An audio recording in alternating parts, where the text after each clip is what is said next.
আসসালামু আলাইকুম রহমতুল্লাহ বরকাত। ইন্নাল হামদুলিল্লাহ ওয়াসসালাতু ওয়াসসালামু আলা রাসূলিল্লাহ। প্রিয় বন্ধুগণ, আপনারা কেমন আছেন? আশা করি সকলেই ভালো আছেন। আমিও আল্লাহ পাকের অপার কৃপায় ভালো আছি।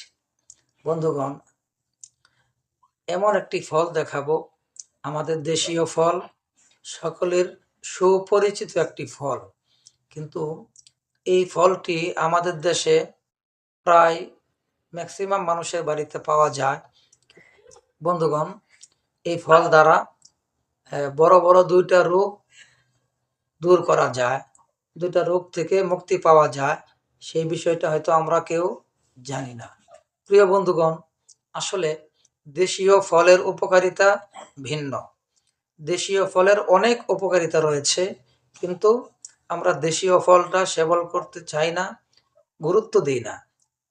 বাহিরের যেই ফল ফলাদি আছে সেগুলিকে অনেক গুরুত্ব দিই, অনেক টাকা দিয়ে আমরা কিনে খাই।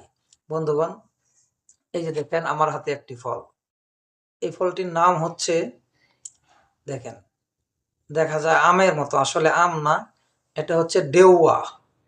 ডেউয়া ফল, অনেক বড় একটা ডেউয়া। এই ডেউয়ার অনেক উপকারিতা রয়েছে। আজকে আমি এই ডেউয়া ফলের দুইটা গুণের কথা বলবো। বর্তমান যে সময়, শীতের প্রায় শেষ প্রান্তে আমরা পৌঁছেছি।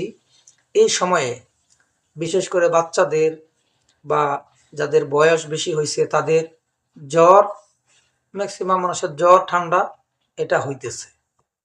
এবং বর্তমান সময়ে প্রত্যেকটা ঘরে ঘরে চর্মরোগ ভরে গেছে, চুলকানি, এগুলি ভরে গেছে।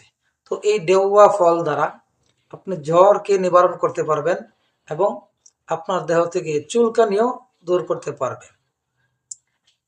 বেশি না, অল্প করে এতটুকু ভেঙে ডেওয়া ফল, পাকা যেটা, পাকা ডেওয়া ফল বেশি ফেলে দিয়ে, উপরের খোসা ফেলে দিয়ে, ভিতরের কাঁঠালের কোষের মতো এরকম কোষ হবে। এটা সকালে একটু, বিকালে এই পরিমাণ যদি আপনারা সেবন করেন, 3-4 দিন সেবন করলে ইনশাআল্লাহ এই ফলটা খাইলে দেহ থেকে জ্বর বিতাড়িত হবে, জ্বর চলে যাবে এবং আস্তে আস্তে ইনশাল্লাহ চুলকানিও দূর হবে। আপনারা ডেওয়া গাছ লাগাইবেন এবং ডেওয়া ফল খাইবেন। ভিডিও ভালো লাগলে লাইক করবেন, কমেন্ট করবেন, সাবস্ক্রাইব করবেন, আমার জন্য দোয়া করবেন। আসসালামু আলাইকুম ওয়া রাহমাতুল্লাহি ওয়া বারাকাতুহু।